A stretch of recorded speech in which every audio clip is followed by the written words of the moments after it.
तुम्हारा नाम क्या है? अभिराम साहू बाबूजी। हम्म।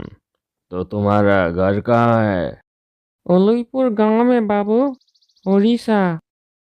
तो घर में कौन कौन है? भैया है, भाभी है, भतीजा है। हम्म। तो घर नहीं जाते तुम? कभी कभी बाबूजी। मैंने तो शादी नहीं किया। कुछ जमीन जायदाद है, भैया ही देखते हैं। जब तुम घर जाओगे तो बदले में कोई आएगा? हाँ जरूर, उसकी जरूरत नहीं पड़ेगी बाबूजी। अगर हुआ तो बदले में कोई आएगा जरूर। बदले में कोई आएगा कि नहीं, क्यों पूछ रहा हो बताता हूँ। मुझे शाम को अकेले रहने में डर लगता है। मुझे भूतों से डर लगता है। रसोई का काम जो करता है वो ठीक है, शाम को चला जाता है। लेकिन तब मेरे पास कोई एक रहना चाहिए। उसके बारे में आप चिंता मत कीजिए बाबूजी, वो हो जाएगा। मेरे मन में कोई भूतों का डर नहीं है। ठीक है अभिराम। शंकर बाबू को वह आदमी बहुत अच्छा लगा। उम्र 40 के आसपास, काफी खुशमिजाज, स्मार्ट दिखने वाला।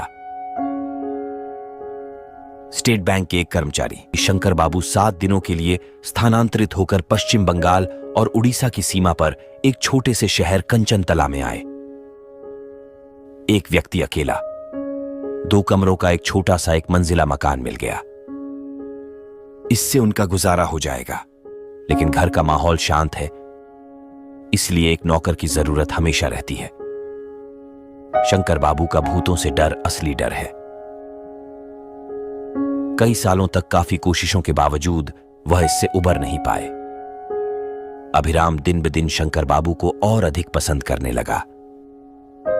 ऐसे काम अच्छे से किए जा सकते हैं। अच्छा काम करता है और शाम को वो शंकर बाबू को साथ देता है। एक और बात जिसने शंकर बाबू को आश्चर्यचकित किया, वह थी अभिराम की कहानी का भंडार। उनका कहना है कि बचपन में उन्होंने सारी कहानियां अपनी दादी से सुनी थीं। उड़ीसा की अंतहीन परिकथाएं और दंत कथाएं। अभिराम ने शंकर बाबू को भूत प्रेत की कहानियां सुनाने का भी निर्देश दिया, लेकिन शंकर बाबू ने इस पर कभी ध्यान नहीं दिया। मैं बहुत भूतों की कहानियां भी जानता हूँ। वो ठीक है, वो सब कहानी मत बताओ। ठीक है बाबूजी, आप जो बोलो। अगर किसी दिन आपको लगा कि भूतों से आपको डर नहीं लग रहा तो मुझे बताना, तब मैं आपको भूतों की कहानियां सुनाऊंगा। देखिएगा कितनी मजेदार कहानियां।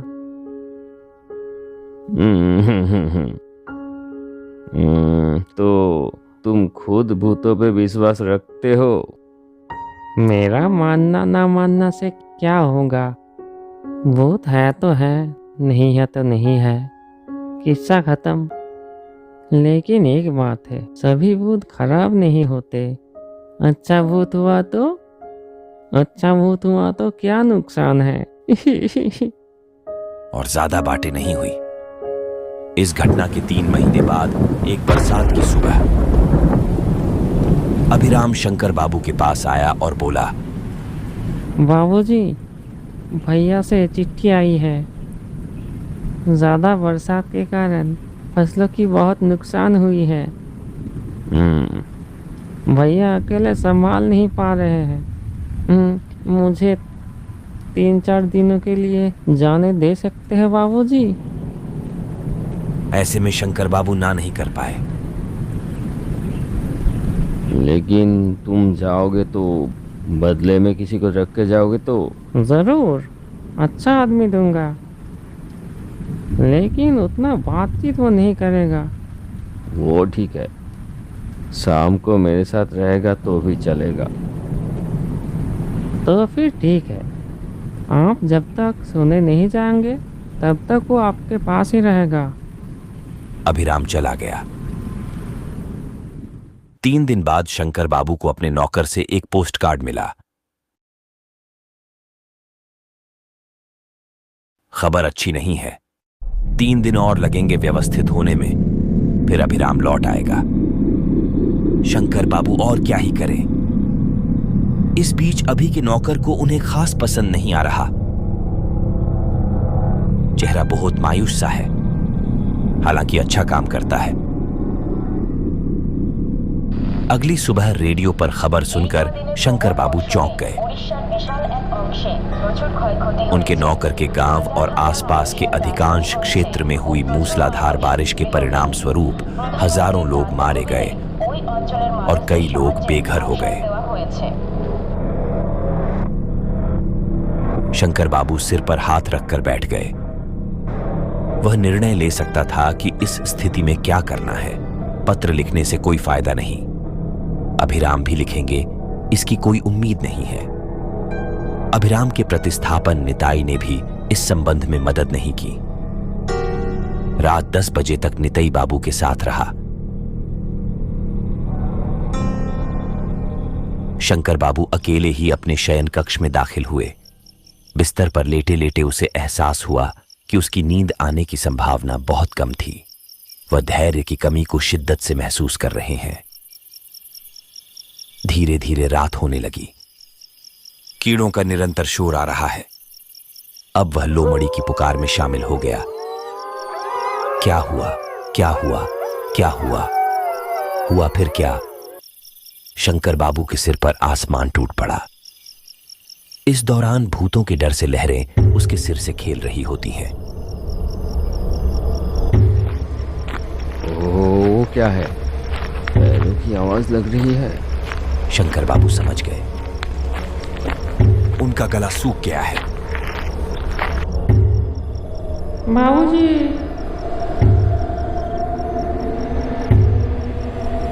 ये क्या?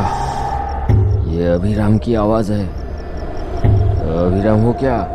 शंकर बाबू ने तनावपूर्ण स्वर में पूछा। हाँ बाबूजी, मैं आ गया, लौट के आ गया। मेरे जान में जान है अभिराम। रुको, दरवाजा खोलता हूँ।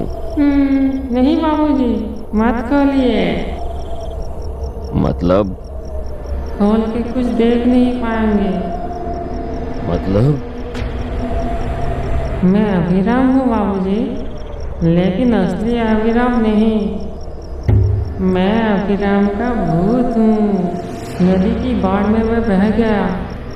मैं अभी जिंदा नहीं हूँ। शंकर बाबू की ओर से कोई उत्तर नहीं। क्या हो बाबूजी, सुना मेरी बात?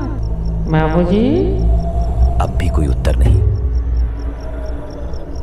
बाबूजी, फिर बाहर अंधेरे से आवाज आई।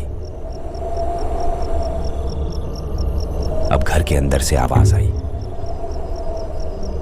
तुमको कैसे देख पाऊंगा? सिर्फ एक ही शर्त पे देख पाएंगे। क्या? अगर आप भी भूत बन जाए।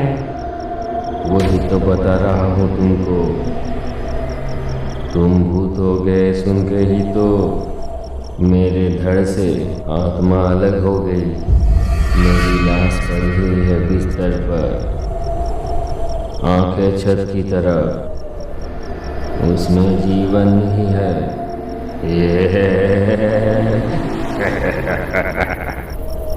तो फिर आ जाइए बाबूजी। अभी आया। मुझे कहानियां सुनाओगे ना? भूतों की कहानी? क्योंकि अभी डर नहीं लग रहा। इसके बाद कहानी सुन के ही समय बिताऊंगा। क्या कहते हो? सही बोला है बाबूजी, सही बोला है।